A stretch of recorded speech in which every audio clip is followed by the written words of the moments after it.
Hello বন্ধুরা, আজকে অনেক দিন পর আপনাদের মধ্যে আরেকটি নতুন ভিডিও নিয়ে হাজির হয়েছি।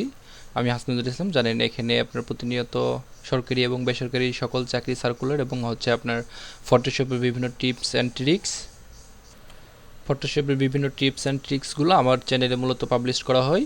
আজকে আমরা দেখব যে কীভাবে যে কোনো বাঁকা ডকুমেন্ট, সেটা হোক আপনার জন্ম সনদ, সার্টিফিকেট, এনআইডি কার্ড বা যে কোনো কিছু বাঁকা জিনিসগুলোকে কীভাবে আমরা সহজে আপনার কী বলে সোজা করতে পারি। আর কথা না বাড়ি, চলুন শুরু করা যাক। দেখতে পাচ্ছেন আমার এখানে একটা বাঁকা ডকুমেন্ট, এটা ছবি হতে পারে বা স্ক্যান কপি হতে পারে, একদম কিন্তু বাঁকা।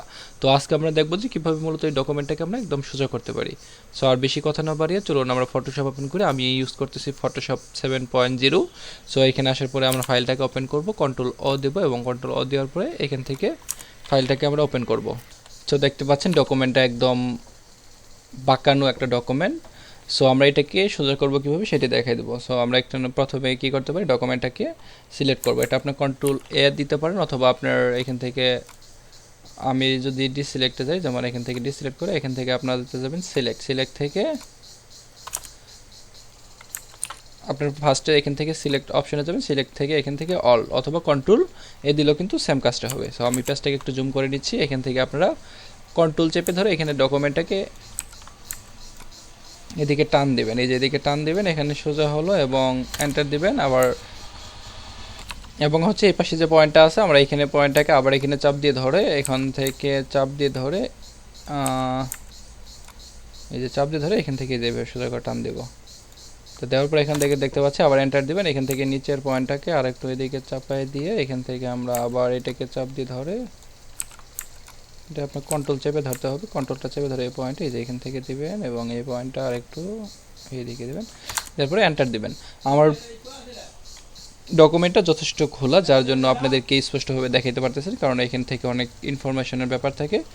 আপনারা আর কি এভাবে পুরো ডকুমেন্টটা সোজা করার পরে আপনারা এখান থেকে ইয়ে করবেন। আমি একটা নতুন পেজ নিলাম, আমারটা কন্ট্রোল F7 দিলে নতুন পেজ আছে। এখান থেকে আপনারা মুভ টুল দ্বারা এখান থেকে দিলে আগেরটা আসতেছে। আমি এখান থেকে ডকুমেন্টটাকে ক্রপ করে নিব। আমি এখান থেকে ফ্রি ক্রপ করব। ফ্রি ক্রপ করার পরে এটাকে ডকুমেন্টটাকে একদম ক্রপ করব। আমি এই যে ক্রপ করলাম, এন্টার দিলাম, এখান থেকে মুভ টুল দ্বারা আবার ডকুমেন্টটাকে এখানে পেস্ট করলাম। এখান থেকে ফুল ডকুমেন্টটাকে আমি ফুল পেস্ট করব। A4 যেহেতু সেট আপ দেওয়া ছিল, আমি টোটাল A4 এখান থেকে অল্টার চিপ ধরে A4 চাপ দিলাম। দেওয়ার পরে এখান থেকে ডকুমেন্টটা একটু কালো, আমরা একটু যদি এটাকে লাইট করতে চাই, এটা ডার্ক হলো, আমরা একটু ব্যাকে গিয়ে এইটা যে পাশে যে টোলটা আছে এটা দিয়ে দিয়ে দিলাম। কারণ আমার ডকুমেন্টটা ফার্স্টে বলছি যে ডকুমেন্টটা যথেষ্ট ঘোলা এবং অস্পষ্ট একটা ডকুমেন্ট।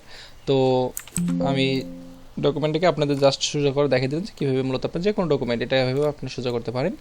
সোজা করার পরে অবশ্যই যদি আপনার প্রিন্ট করেন তাহলে প্রিন্ট দেবেন, অথবা যদি সেভ করে রাখতে চান অবশ্যই এটা সেভ করে রাখবেন।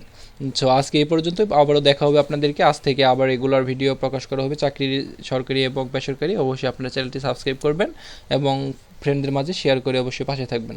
সবাইকে ধন্যবাদ। আসসালামু আলাইকুম।